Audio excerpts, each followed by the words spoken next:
Oke, semangat pagi teman-teman semua. Sampai ketemu dengan saya, Dr. Richard Sutejo, dalam acara Health Seminar from Home. Ya, kali ini kita akan membawa topik yang tentu saja berkaitan mengenai penyakit-penyakit yang umum kita temui pada masyarakat dan menjadi momok bagi banyak orang. Ya, kali ini kita akan membahas tentang vonis mematikan dari jantung. Ya, nah, bagaimana caranya ya kita bisa menghindari vonis-vonis mematikan tersebut? Ya, nah teman-teman, ya pasang telinga yang baik, ya simak, ajukan pertanyaan, ya kita belajar sama-sama karena ini akan menjadi modal kita agar kita bisa menciptakan jantung yang sehat, ya.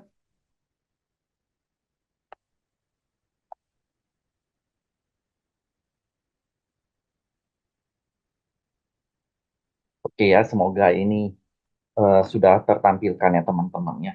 Nah, kalau kita tahu ya jantung jantung ini sendiri ya kalau kita lihat dari em, pengetahuan umum ya ataupun dari sumber-sumber manapun ya jantung itu ibarat sumber kehidupan ya. Kalau misalnya kita melihat ya film-film ya ataupun makhluk-makhluk yang memiliki keabadian ya seperti vampir atau Dracula, bagaimana cara membunuh makhluk abadi tersebut? Coba teman-teman yang suka nonton film vampir, ya bagaimana cara membunuh makhluk-makhluk yang ada dan yang tidak pernah mati itu cara membunuh yang khas di film-film itu seperti apa teman-teman? Ya coba dulu kita berinteraksi dengan melakukan chat teman-teman. Ya biar saya tahu ya teman-teman ini ya sudah menyimak. Ya oke teman-teman. Ya kalau di film-film ada ya makhluk-makhluk yang hidup ya ribuan tahun. Ya, tetapi kelemahannya kalau kita perhatikan itu mirip-mirip teman-teman. Ya, nah jawabannya ya ditikam jantungnya ya ataupun dihancurkan jantungnya. Nah, pertanyaan selanjutnya, kenapa jantungnya? Kenapa nggak ditikam matanya? Kenapa nggak ditikam paru-parunya? Kenapa nggak ditikam bagian-bagian yang lain? Ya, Anda tahu tuh alasannya apa? Ya, nah ini adalah merupakan salah satu logika yang umum diterima oleh masyarakat. Ya, kenapa jantung? Ya, nah alasannya ya sebenarnya fungsi jantung ini ya sederhana saja teman-teman. Ya, fungsi jantung ini sangat sederhana ya, tapi sangat vital ya. Ini karena jantung itu sebagai salah satu simbol kehidupan.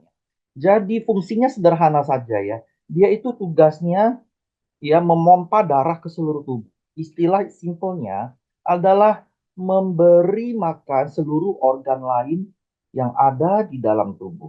Ya, itu adalah fungsi utama dari jantung. Ya, itu adalah fungsi utama dari jantung.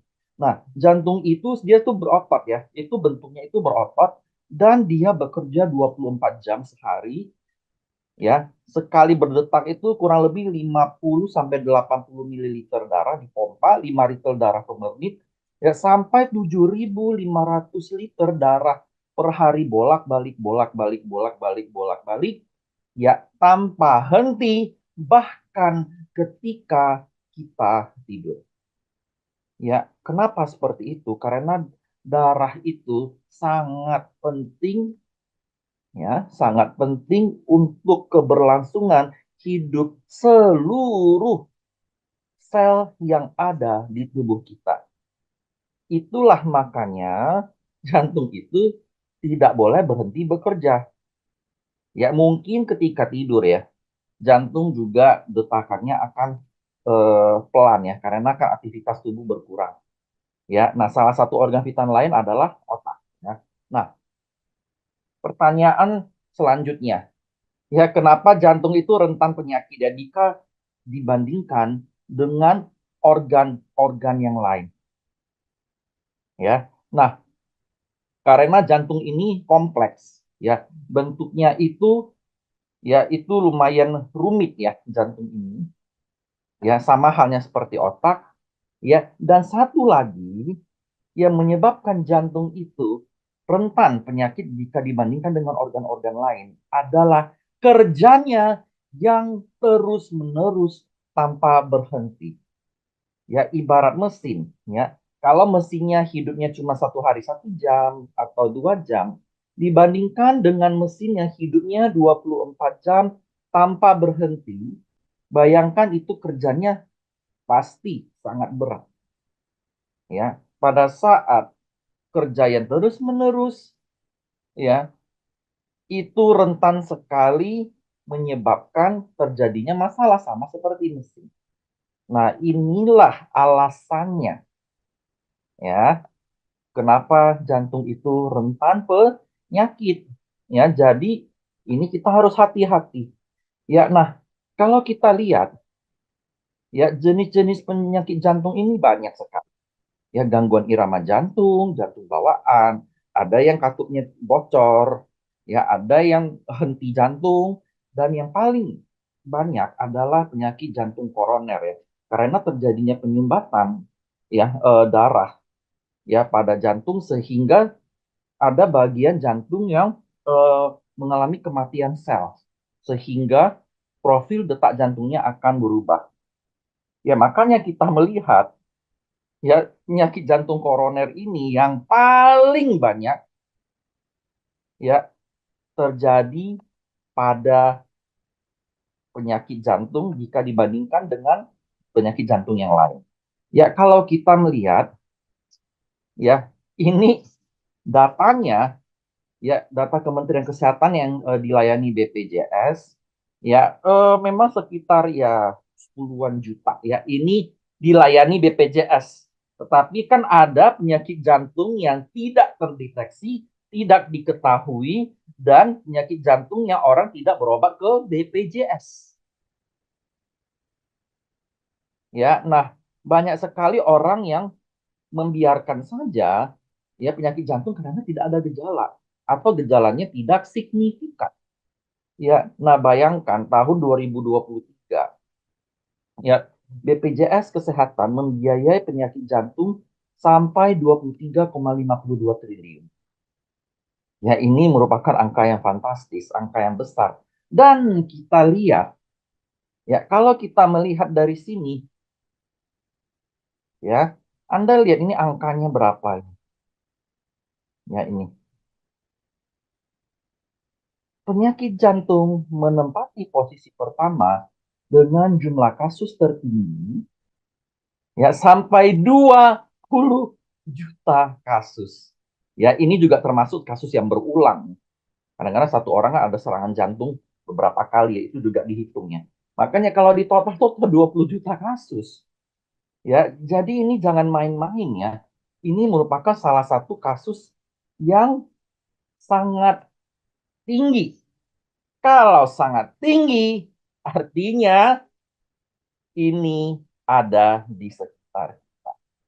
Coba teman-teman ya, lihat sekelilingnya, perkirakan dari teman-teman, keluarga, sanak saudara yang Anda tahu itu yang terkena penyakit jantung itu ada berapa orang? Kira-kira saja.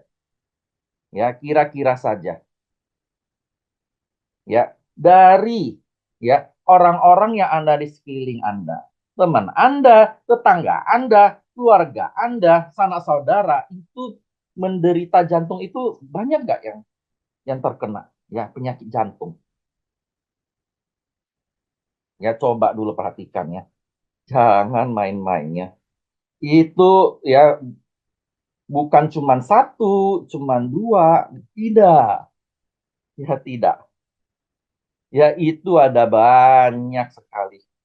Ya banyak sekali. Ya penyakit jantung itu yang dipanggil juga banyak. Ya banyak sekali. Kalau banyak, istilahnya adalah ya bukan hanya ini serius, tetapi ini sangat umum. Ini tidak bisa dipandang remeh, ya. Jadi ini sangat umum sekali, teman-teman. Ya, nah, ya ada Civeni juga mengatakan ya keluarga papa itu semuanya lewat karena masalah jantung. Nah, kalau kita lihat satu garis keturunan yang banyak terkena jantung itu sudah masuk lampu kuning. Anda harus siap-siap untuk memberi proteksi yang lebih tinggi untuk merawat, ya, untuk menjaga kondisi tubuh agar tidak terserang karena resikonya semakin tinggi. Nah, kalau kita lihat faktor-faktor resiko apa saja yang akan em, berkontribusi terhadap meningkatnya risiko penyakit jantung, ya, merokok, ya, kolesterol, hipertensi, obesitas, dan diabetes mellitus. Ya, nah ini adalah faktor-faktor resiko yang paling tinggi. Ya, pada pria itu merokok, pada wanita itu kolesterol. Ya, jadi ini adalah faktor-faktor resikonya. Ya, nah jantung sendiri itu juga menjadi penyebab utama kematian. Ya, karena jantung ini vital. Ya, kalau dibandingkan dengan stroke, teman-teman, kenapa jantung itu kasusnya lebih tinggi? Nah, coba teman-teman lihat di sekelilingnya. Kira-kira nih, banyakkan yang kena jantung atau yang kena stroke? Coba teman-teman lihat. Siapa yang lebih tinggi? Coba ya. Coba kita lihat keadaan sekeliling dulu ya. Yang terkena jantung sama yang terkena stroke itu banyakkan mana? Atau bahkan ada yang dua-duanya. Ya, lebih banyakkan jantung atau lebih banyakkan stroke. Ya, coba Anda lihat sekeliling Anda dulu.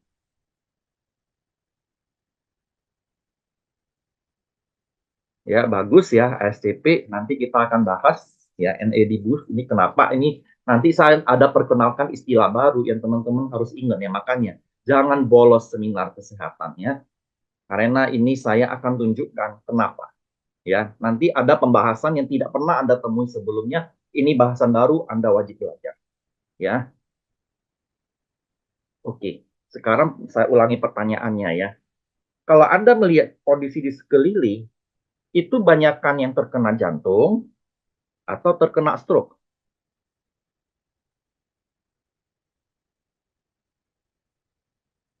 Ya, terkena jantung atau stroke? Coba Anda lihat kondisi di sekeliling. Ya, terkena jantung atau stroke? Saya rasa jantung ya, karena jantung itu sudah hampir 20 juta. Stroke itu kemarin saya baca itu eh, jutaan juga ya, 3 jutaan juga ya, tidak sedikit juga ya, tapi jantung lebih banyak. Nah, ya, berarti topik ini merupakan topik yang sangat serius, teman-teman. Ya, jangan anggap remeh jantung ini ya. Oke? Nah, vonis jantung ya, ini kenapa vonisnya? Ya, kenapa permasalahan ini begitu emergency ya? Biasanya kalau stroke, teman-teman, ada gejala awalnya, betul ya? Ada gejala awalnya, ada golden hours ya, periode emas di mana kalau kita merawat tidak akan muncul imbas. Benar ya? Ya, kalau pada stroke ya, kalau kita bandingkan dengan stroke. Ya. Nah, tetapi kalau jantung sudah geder, lewat langsung ya. Ini loh, kenapa vonis jantung sangat mematikan ya. Karena begitu serangan terjadi, ya itu periode emasnya tuh pendek. Ya, karena kenapa? Itu bisa kegagalan organ seluruh tubuh. Ya, nah, karena itulah ini banyak yang istilahnya mati mendadak ya. Sering teman-teman mendengar mati mendadak ya. Tahu-tahu ya lagi melakukan aktivitas, tahu-tahu tergeletak lewat. Kalau stroke, contohnya bicaranya jadi nggak jelas, gerakannya tiba-tiba kehilangan keseimbangan, mulutnya pelok. Dia ada dulu ciri-cirinya ya. Nah, kalau jantung itu tidak ada, teman-teman. Bahkan untuk yang olahragawan sekalipun, begitu terkena serangan, ceder. Tidak lebih dari 1 jam lewat. Benar tidak?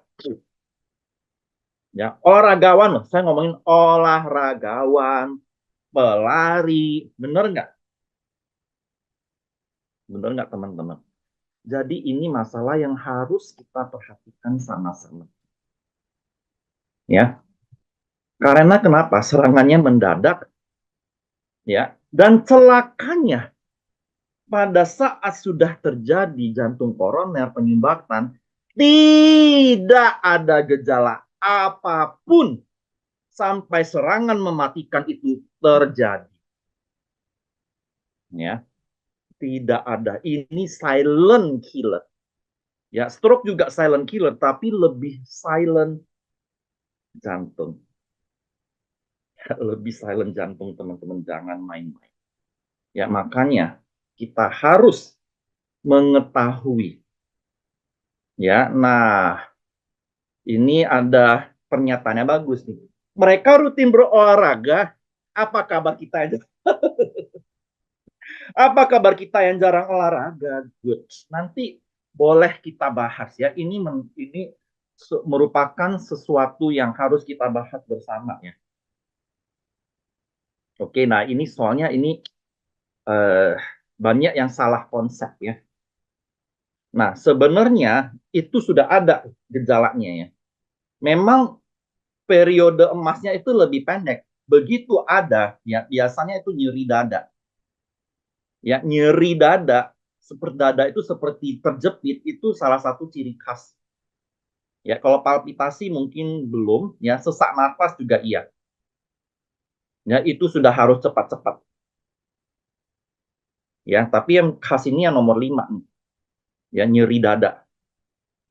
Ya, nah, kalau kita tahu vonis itu mematikan, kita harus kalkulasi dulu, teman-teman.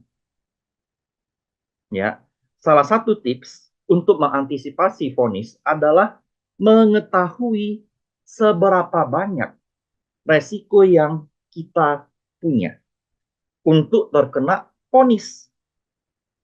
Ya, ibarat ibarat koruptor nih ngitung-ngitung nih, ya kan? Dia nyolong berapa kali nih? Kalau nyolong semakin sering kan resikonya semakin tinggi ketangkap KPK. Nyolongnya semakin banyak, semakin ketahuan terkena KPK. Ya, sayangnya penyakit jantung ini tidak bisa disuap, teman-teman. Ya, ya penyakit jantung ini tidak bisa ditawar-tawar ya. Nah, kita lihat dulu nih, kalau kita mau mengamati seberapa besar kemungkinan vonis itu menimpa diri kita, kita lakukan kalkulasi dulu. Kita cek dulu ya beberapa hal yang ada berikut. Usia. Tentu saja usia yang semakin menua, resikonya semakin tinggi ya, terutama sudah di atas 50 tahun. Ya. Sejarah keluarga, apakah ya pihak keluarga itu ada yang terserang penyakit jantung ataupun sudah Anda sendiri sudah terkena penyakit jantung sebelumnya, ya, itu juga harus diperhatikan. Ya, kalau Anda pria tentu saja resikonya semakin tinggi. Ya. Nah, ini adalah hal-hal yang tidak bisa kita ubah. Ya. Nah, hal-hal yang kita ubah nih kita cek dulu nih. Tekanan darah bagaimana? Gula darah bagaimana? Apakah Anda obesitas enggak? Apakah CRP Anda tinggi enggak? Diet Anda bagaimana? Olahraga Anda bagaimana? Kolesterol Anda bagaimana? Apakah Anda perokok? Apakah Anda sedang stres? Total kolesterol Anda bagaimana? Semakin banyak angka merah, itu resikonya akan semakin naik. Kalau Anda melakukan cek kesehatan, dia biasanya ada report dengan skor ya. Skor penyakit jantung koroner dia akan ada skor biasanya untuk pemeriksaan lab tertentu,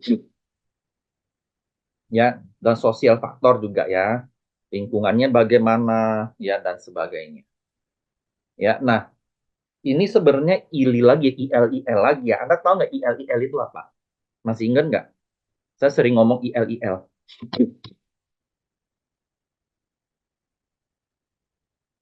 Anda masih ingat kalau saya ngomong tipsnya ILIL? Anda masih ingat ILIL itu apa?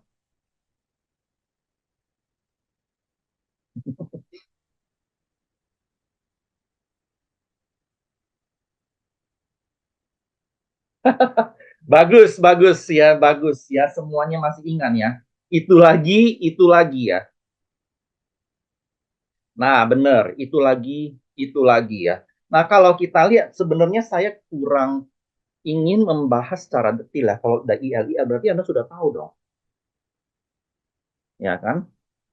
Nah, jadi begini ya, untuk menghindari vonis mematikan tersebut, kita lihat lagi nih mana yang rapotnya merah. Kita cek lagi di sini. Kita cek lagi di sini mana yang merah ya. Nah, kalau mau bahas lagi, lihat nih mana yang rapornya merah. Contoh, kalau gula darahnya yang merah, berarti atur asupan gula, asupan serat. Kalau tekanan darah, ya lihat asupan garamnya. Ya, kalau misalnya kolesterol, lihat dulu apakah banyak mengonsumsi ya barang-barang yang mengandung lemak jahat ataupun gula. Nah, kita cek dulu nih resiko yang mana nih yang merah nih dari sini. Nah, ini adalah salah satu cara untuk mengantisipasi mengantisipasi kondisi mematikan dari jantung tersebut. Nah, kenyataannya apa? Kenyataannya sampai sekarang itu bisa sampai jutaan kasus. Bisa sampai jutaan kasus. Artinya, apa yang masyarakat ketahui selama ini, entah itu tidak diimplementasikan dengan baik, atau memang tidak tahu penyebabnya apa. Ya, kita tidak mengetahui penyebabnya apa. Bahkan sebaliknya, ya, bahkan sebaliknya, orang yang seyogyanya itu 50 tahun ke atas baru terkena serangan jantung, sekarang sudah umur 30-40 tahun, semakin banyak sudah bergeser. Kita tentu tidak asing nama-nama artis, ya. Tidak asing nama-nama beberapa artis ataupun selebriti ataupun influencer yang mati terkena serangan jantung. Ya, itu sudah tidak asing lagi, teman-teman. Ya, ini tidak main-mainnya. Bahkan untuk usia 20-an sudah mulai ditemui. Ya, untuk orang yang berusia muda sampai 20 tahun itu ditemui. Bahkan saya sendiri juga menemui ada dua kasus ya. Anak umur 22 tahun itu sudah bypass jantung loh. 22 tahun. Sudah bypass jantung. Ya memang ya kondisi dietnya kurang baik. Saya lihat berat badannya juga tidak sehat. Wah, ya ini harus segera dikoreksi dan diperbaiki. Ya karena kalau sudah ada vonis seperti itu sudah mengerikan ya di umur 22 tahun ya. Kenapa? Ya, kenapa kasus ini terjadi, teman-teman? ya, kondisi ini. Saya sering sekali menyebutkan, jangan pernah mengatakan, oh, saya masih muda, tidak apa-apa makan sembarangan, tidak apa-apa, tidak perlu investasi kesehatan. Suplemen itu hanya untuk orang tua, hanya untuk orang sakit, mau hemat. Pada kenyataannya, kehidupan sekarang itu banyak yang sehat semu atau sehat rapuh, ya, yang agak berbahaya, ya, tidak apa-apa gemuk, ya, gemuk kan lucu, gemuk kan cute, ya, tidak apa makan sembarangan masih muda kok, tidak apa-apa olahraga, tidak apa-apa gebet, tidak apa-apa begadang, tidak apa-apa makan ini gorengan, makan ini itu, masih muda kok, masih muda kok. Jadi mereka tidak merasa perlu untuk memperbaiki, ya. Nah, kondisi inilah yang menyebabkan, ya, kondisi inilah yang menyebabkan umur 30 sampai 40 tahun terkena, ya, karena imbas masa lalu, bahkan langsung terjadi pada saat itu juga umur 20 tahun. Nah, ini artinya tidak baik-baik saja. Ya, nah, ciri-cirinya orang sehat semu dan rapuh ini, ya, dia tuh tidak ada gejala, masih bisa melakukan aktivitas seperti biasa. Inilah sasaran empuk penyakit jantung. Karena kenapa? Kalau ada rasa sakit, dia periksa ke dokter, ketahuan. Benar? Nah, kalau sehat semu, kan tidak ada gejala. Tidak ada gejala, merasa tidak perlu untuk hidup sehat, merasa tidak perlu untuk investasi kesehatan, dibiarkan saja. Bukannya ini jadi sasaran empuk. Tidak tahu kolesterolnya berapa, tidak tahu tekanan darahnya bagaimana, tidak tahu gula darahnya setinggi apa, semuanya tidak tahu.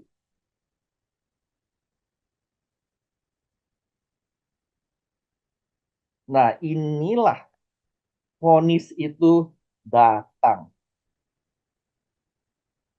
Dan saya berkali-kali memperingatkan, jangan pernah, ya, jangan pernah mengatakan saya masih muda, tidak mungkin terkena ini itu tidak. Ya, itu sudah tidak berlaku lagi.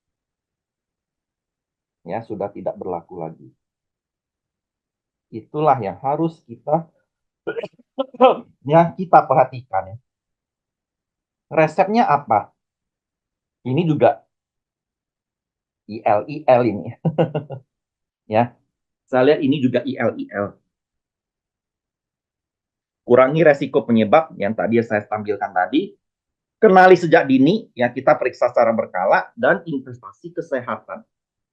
Ya, ILIL pasti, ya. Ya, ILIL. Nah, pada saat ILIL, kan kita tahu banyak sekali kondisi sekarang yang tidak cukup untuk melindungi vonis mematikan. Ya, tentu saja kita memerlukan sebuah senjata ekstra, sebuah perlindungan ekstra, sebuah bala bantuan ekstra untuk mempertahankan dan melawan vonis mematikan jantung tersebut. Ya. Nah, salah satu andalan, ya, yang bisa kita lakukan adalah BioNAD Plus Boost. Ya. Nah, bagi Anda yang sudah hadir, ya, pasang mata baik-baik, simak baik-baik karena ini sepertinya saya belum membahas sebelumnya, dan yang masih belum masuk boleh diingatkan untuk masuk karena ini adalah intinya. Ya, bagaimana cara NAD+ boost melawan vonis mematikan jantung? Dia ada 3 cara. Cara pertama, dia akan menormalkan resiko metabolik yang mencetus penyakit jantung itu sendiri. Dia bisa menurunkan gula darah dengan meningkatkan sensitivitas insulin, bisa menurunkan dislipidemia, ya, kolesterol, trigliserida, bisa menormalkan tekanan darah, dia juga memperkuat seluruh pembuluh darah, dan istilah baru yang ingin saya perkenalkan adalah kardioprotektif. Bisa Anda jadikan kontennya. Kardioprotektif. Ya, teman-teman, ayo kita ketik sama-sama kardioprotektif. Ya, kardioprotektif. Ya, kardioprotektif. Oke, ini adalah kata kunci yang harus Anda ingat. Dan siapkan kamera, siapkan ya catatan, karena saya rasa Anda perlu mencatat, karena ini akan jadi bahan pertanyaan. Ya. Nah, efek yang pertama, dia bisa menekan tekanan darah, ya, bisa menurunkan CRP, ya, merupakan indikator inflamasi, ya, dan bisa memperbaiki, ya, pembuluh darah.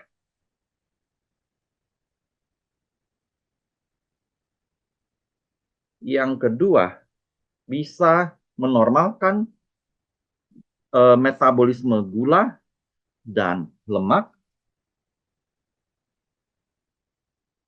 ya, dan memperbaiki resistensi insulin. Karena Anda semua tahu, gula itu sendiri merupakan induk dari segala macam penyakit bila dikonsumsi berlebihan dan tidak terkontrol. Ya. Itu adalah alasannya. Dan saya ingin menunjukkan ini juga NAD+, ya, juga memperbaiki kekuatan dan elastisitas pembuluh darah Anda. Ya, ini juga salah satu mekanisme yang penting untuk mempertahankan vonis dari masalah jantung.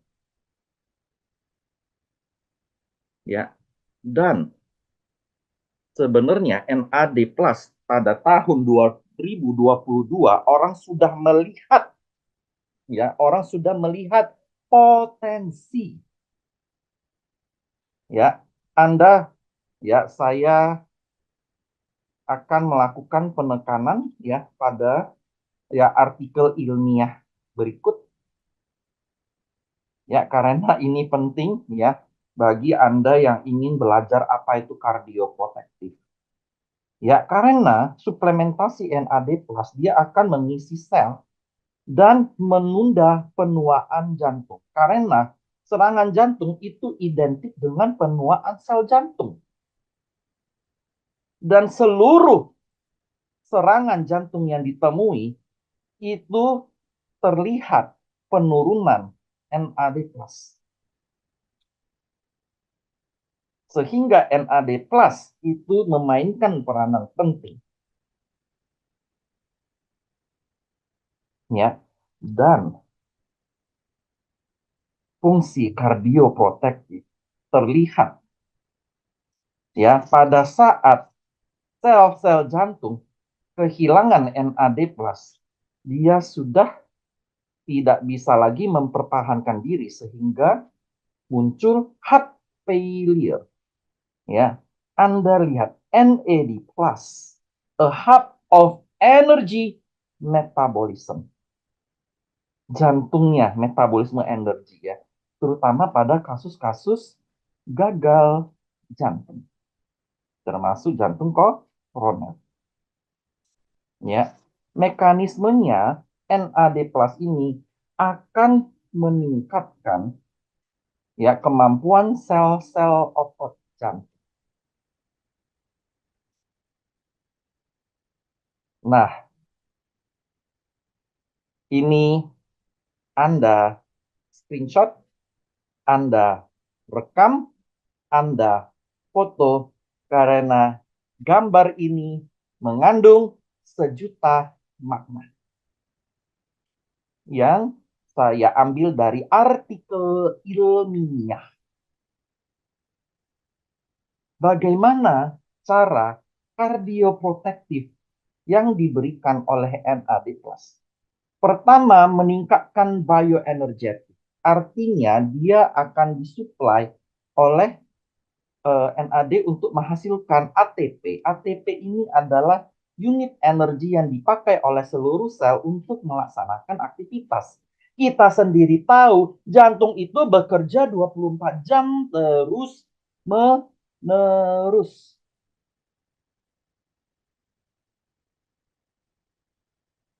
Ya, dia itu bekerja 24 jam terus menerus. Kalau namanya terus menerus tentu saja perlu backup energi. Yang pertama, bioenergetic. Ya, ini saya harus fokus detail ya, karena ini adalah bagaimana Anda bisa menjelaskan terutama untuk orang-orang ya yang tertarik secara ilmiah. Yang kedua, oxidative stress. Pada saat terjadi kerja yang terus-menerus itu akan memunculkan stres oksidatif yang bisa merusak sel jantung dan meningkatkan resiko serangan jantung dan juga meningkatkan inflamasi. Ya. Nah, pada saat konsumsi NAD+, ya, oksidatif stres tanda panah turun ke bawah. Tanda panah turun ke bawah artinya menekan, menurunkan.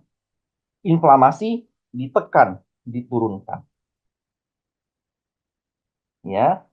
Nah, ini protein hyperacetylation ya. Ini agak molekuler biologi ya. Ini mungkin agak kompleks. Ya, jadi pada saat protein ini ya, pada saat jantung bekerja, dia akan mengaktifkan ya beberapa protein. Ya, itu namanya acetylation. Itu ada mekanismenya. Nah, pada orang-orang yang terkena serangan jantung atau jantung koroner, itu akan terjadi hiperacetilasi. Jadi overwork jadinya. Ya harusnya dia itu menghasilkan 20, jadinya 100. Jadinya terjadi ketidakseimbangan pemakaian energi ya dan stres.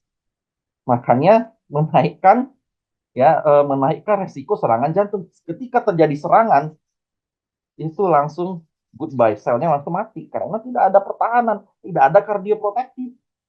Dan yang terakhir, autofagi. Nah, saya tidak tahu nih, Mbak Wiwi ada di sini nggak ya? Oh, Mbak Wiwi nggak ada di sini ya. Nah, autofagi adalah proses di mana kalau ada bagian sel yang sudah rusak ataupun tidak bisa dipergunakan lagi, itu akan dibersihkan. Kalau enggak, dia akan merusak sel. Jadi bagian-bagian sampah yang tidak berguna itu dimakan semua. Itu penting untuk keberlangsungan sel. Nah, NAD+ bisa meningkatkan autofagi sehingga selnya lebih bersih, lebih bisa bekerja dengan optimal. Jadi 5 mekanisme ini adalah tulang punggung kenapa NAD+ adalah zat kardioprotektif ya bagi NAD+. Sehingga menurunkan penuaan dan kekakuan pada jantung, ya, menurunkan ya penebalan otot jantung, ya. Yang ketiga, ya, memperkecil kerusakan jaringan pada saat terjadi serangan, ya, kerusakan otot jantung karena diabetes atau pelebaran yang tidak terkontrol dan juga menurunkan derajat gagal jantung. Ini adalah imbas apabila ya mengonsumsi energi plus mengaktifkan 5 mekanisme kardioprotektif. Jadi ini bukan kaleng-kaleng, bukan bohong, bukan jualan. Ini sudah ada artikel ilmiahnya. Jadi ketika Anda ditanyakan, Anda bilang yes, bisa melindungi dan memperbaiki jantung Anda.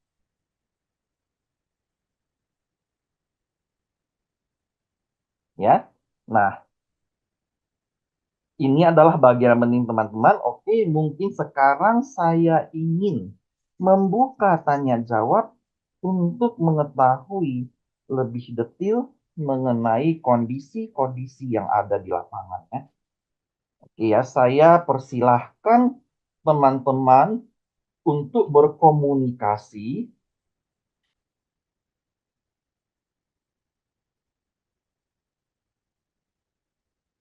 ya melalui chat ya. Ingat ya, kardioprotektif. Apabila Anda punya resiko, saya rasa itu saatnya Anda ya menginvestasikan untuk jantung Anda. Ada beberapa orang yang merasa sayang, merasa pelit, aduh biaya energi plus mahal. Tapi kalau terkena serangan jantung, itu sudah ratusan juta menguap. Ya, nah itu adalah memang sebuah keraguan, sebuah pertimbangan negatif pada saat orang ingin memutuskan untuk berinvestasi kesehatan, merasa sayang. Aduh, uang 1,5 juta untuk membeli bioenergy plus boost itu saya sudah bisa beli apa aja itu. Saya sudah bisa makan di restoran mewah 3 kali, ya. Saya sudah bisa membeli baju, ya. Saya sudah bisa nyicil motor, ya. Tetapi apabila ya kondisi seperti kondisi seperti ini Anda jaga, ya, nilainya itu akan sangat besar, ya. Nilainya akan sangat besar untuk kesehatan kita, ya.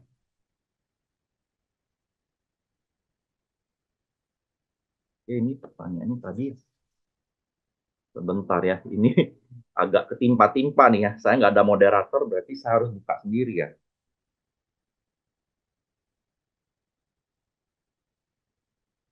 Bentar, saya cek dulu dari atas. Takutnya ada yang ketinggalan. Oh, ginjal. Wah, ini gagal ginjal. Wah, itu sudah close case ya. Itu sudah banyak sekali ya orang-orang yang terbantu. Ya, banyak sekali yang terbantu. Oke. Nah, kalau untuk plak ya, pembentukan plak itu ya itu terjadi karena proses inflamasi dan penumpukan kolesterol yang direspon oleh tubuh. Dia membentuk plak. Ya, bioenergy plus boost tentu saja bisa mencegah. Tetapi kalau sudah ada plak, ingat ya, plak itu jaringan baru. Ya, Pak ya. Plak itu jaringan baru. Ya, dia itu keras, Pak. Yaitu jaringan baru yang dianggap lumrah oleh tubuh. Itu obat apapun nggak bisa ya Pak ya. Kalau sudah plak ya, plak yang mengeras ya Pak ya, biasanya itu bisa dideteksi oleh dokter dengan elektrokardiografi ya atau angiografi. Nanti pakai kalsium dia sudah ada tuh deposisi kalsium. Dia udah mengeras Pak, nggak bisa Pak. ya itu memang sudah harus ada tindakan. Tetapi kalau belum sampai tersumbat, kita bisa mencegah membentukkan plak lebih lanjut. Kadang-kadang misalnya kalau penyumbatannya 20-30% dan dokter belum memandang perlu untuk melakukan tindakan, ya itu bisa digunakan bioenediplasmus dan apel stem cell dan bioolefia. Ya, kalau misalnya CRP-nya tinggi, bisa ditambahkan bioinflavia. Ya, ya Pak ya, ini penting loh ya. Ini kayaknya saya harus pindah lagi ke slide ini deh. Soalnya ini saya belum pernah mengajarkan sebelumnya dan saya rasa ini penting sekali. Ya,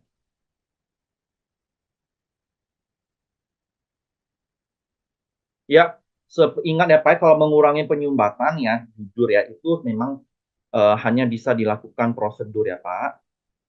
Ya, nah itu tergantung Pak pembuluh darah yang mana. Kalau memangnya dia pembuluh besar dan vital dan menurut dokter jantung itu perlu dilakukan bypass ya, kita bisa sebaiknya kita melakukan ini ya Pak ya, kita bisa melakukan prosedur tersebut ya Pak ya. Karena kalau plak tergantung Pak, kadang-kadang plak terlihatnya itu 90%, tetapi yang benar-benar mengeras itu mungkin aja di bawah itu Pak.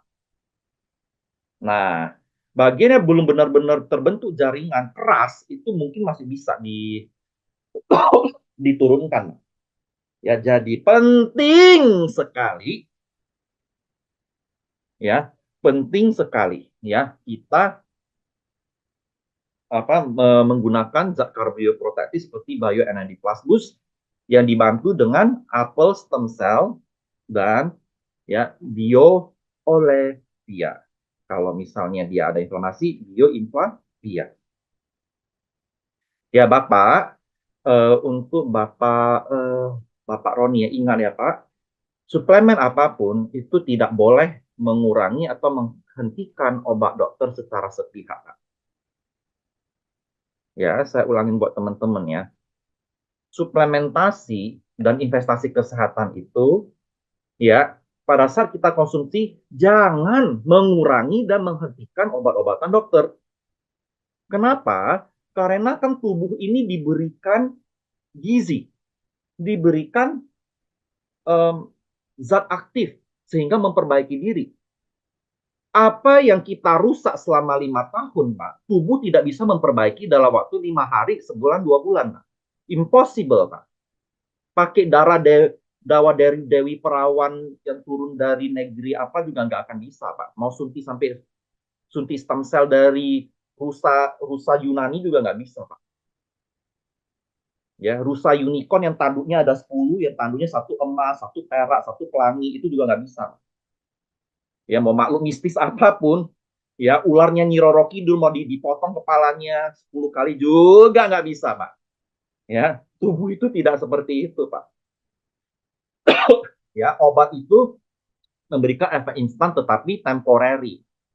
Ya nah kita perlu memberi tubuh kita setelah diberikan zat yang sesuai, tubuh kita akan memperbaiki diri pelan-pelan. Dia akan membalikan kondisi seperti sebelum kita terkena, ya. Jadi begini Pak, tetap harus minum obat, kita konsumsi bioenergy plus boost dan apple stem cell plus, apple stem cell plus dan bioolefia dan bioinflavia.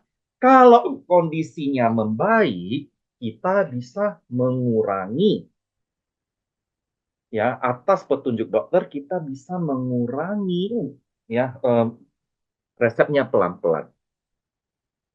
Ya tentu saja harus tetap berkonsultasi. Ya kita tidak boleh secara sepihak mengganti atau mengurangi resep obat dokter. Ya. Oke, apakah ada pertanyaan lagi?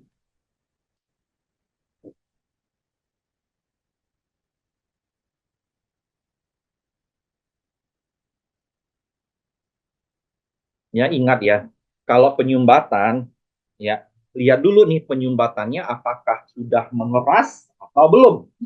Ya, bisa jadi cegukan nih, saya tadi makan kacang jadi keselak ya. Oke ya. Kalau ada penyumbatan, lihat lagi apakah mengeras membentuk plak. Ya, kalau dia sudah ada di disposisi kalsium, dia membentuk jaringan foam. Ya, foam cell itu sudah tidak bisa. Ya, itu sudah harus ada prosedur. Ya, oke, ada pertanyaan lain lagi tentang kardioprotektif atau masalah jantung yang lain? Ya, kita masih ada 5 menit ya sebelum seminar kesehatan ditutup. Ya, kalau memang nggak ada, bolehlah ya. GL-GL ya, Ci ya. Ginjal lagi, ginjal lagi. Ya, betul ya, Pak ya. Di samping minum obat jantung juga harus minum biok. Tapi nanti, Pak ya, tekanan darahnya, gula darahnya, kolesterolnya, trigliseridanya nanti akan menormal, Pak. Nah, pada saat normal, boleh kurangin obat dokter atas petunjuk dokter. Itu aja, Pak ya.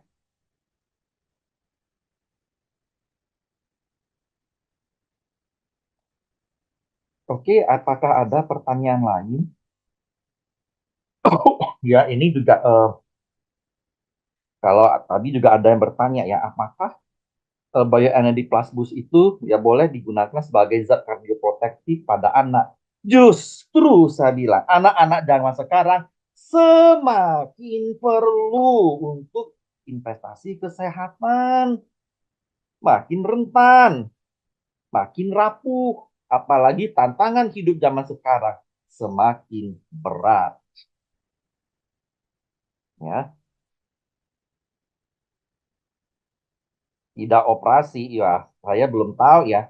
Kalau sudah ada deposisi kalsium atau plak, itu mungkin susah. Tapi kalau cuman penyumbatannya seperti ada kolesterol atau minyak, mungkin masih bisa ya. Ya, itu masih bisa. Ya, kalau kekurangan kalium, biasanya kita bisa suplementasi dengan kalium ya. Kita bisa mengonsumsi seperti pisang yang kaya potasium ya. Itu juga kadang-kadang karena pengaruh obat-obatan yang buang garam sih. Ya, nah coba tanya ke dokter. Di antara obat-obatan ini ada yang sifatnya buang garam nggak? Nah, kalau dia buang garam, biasanya terjadi kekurangan kalium yang membuat detak jantungnya terganggu. Nah, ini umum diberikan untuk orang-orang hipertensi. Ya, kalau gagal ginjal, ya, nah ini resep universal ya. Namanya kalau gagal ginjal itu perlu em, tendangan ekstra ya. Biasanya bioenergy plus boostnya juga, ya itu yang utama ya apel tergantung keperluan ya bisa 2 sampai 4. Bahkan ada yang 6 ya. Kalau memang kondisi tubuhnya itu sangat tidak baik, ya bisa sampai 6 ya. Oke, apakah ada pertanyaan lain? Tinggal 2 menit lagi. Teman-teman, ini 2 minggu sekali loh ya. Kalau Anda masih malu-malu bertanya, ya tunggu 2 minggu lagi ya. Oke.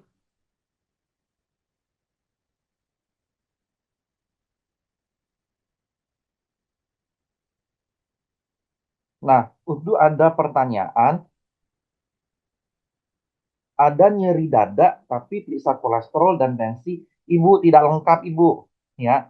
Kalau kita melihat panel resiko penyakit jantung, dia kan ada kolesterol, HDL, LDL, trigliserida. Nanti dari situ akan muncul perhitungan faktor resiko. Kalau kolesterol begini belum lengkap ya. Belum lagi Anda harus cek CRP. CRP harus lengkap dong, baru kita bisa memastikan ya. Nah, kalau memang misalnya kita ingin tes lagi, kita boleh tes EKG dan tes treadmill ya.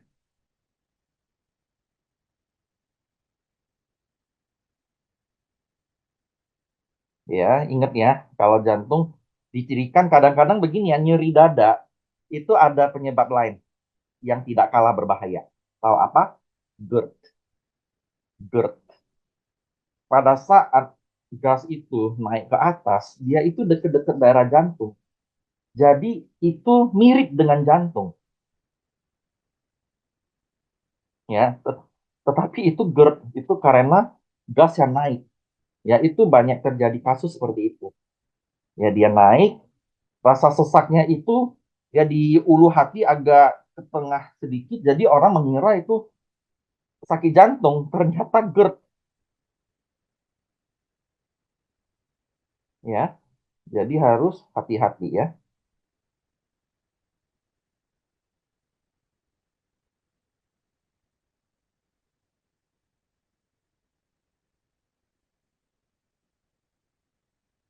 Nah, kalau untuk masalah stres ya benar ya.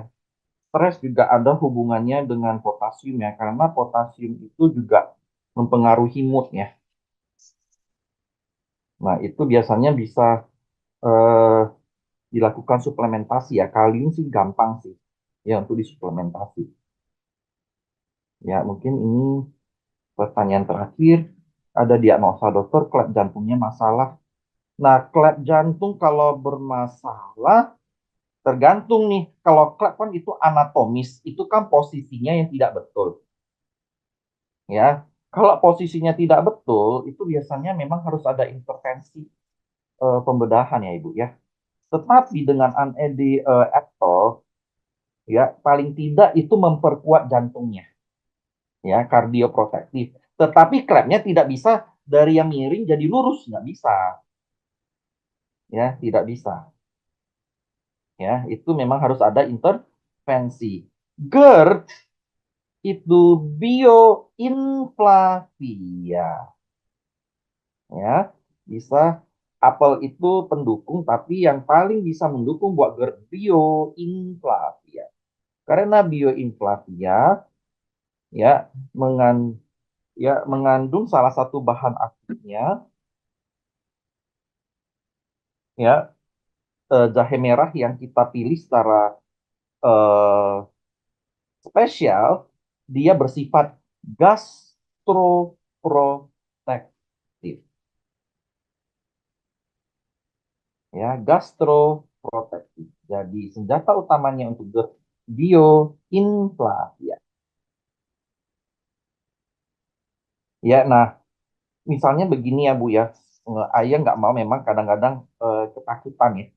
Nah, kita lihat dengan NAD dan apel, kadang-kadang begini, kalau klepnya itu masalahnya sedikit, tetapi aliran peredaran darahnya sudah bagus, dan lain-lain, ya mungkin masih belum perlu operasi.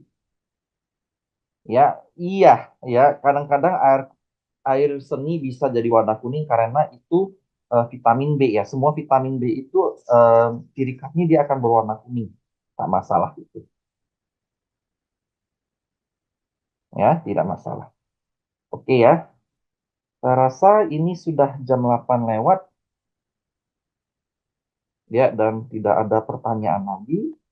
Ya, oke ya, senang sekali bertemu dengan teman-teman ya dan senang sekali saya bisa mengajarkan ilmu baru. Coba teman-teman sekali lagi kata apa yang penting ya, ulangi kata apa yang krusial pada seminar kesehatan malam ini sehingga Anda bisa bikin konten, sehingga Anda bisa edukasi, sehingga Anda bisa menggunakan untuk membantu orang yang terkena masalah jantung. Kardioprotektif. Oke, bagus semuanya ya, jempol, paten semuanya. Ingat ya, ini jangan sampai lupa ya. Oke, kalau orang bertanya, itu jawabannya. Oke, ya bagus ya, ini semua tabib ya. Iya dong, kalau ikutin seminar saya, kalau nggak jadi tabib ya, mana saya ya? Itu kan tanggung jawab saya juga ya. Oke teman-teman, sampai ketemu lagi dalam acara seminar kesehatan from home untuk minggu 2 minggu yang akan datang. Tentu saja dengan topik yang menarik yang terjadi di sekitar kita dan akan kita bahas bagaimana produk Biogreen Science bisa membantu Anda mengatasi masalah-masalah kesehatan dan sekaligus berinvestasi kesehatan. Oke, sampai jumpa teman-teman.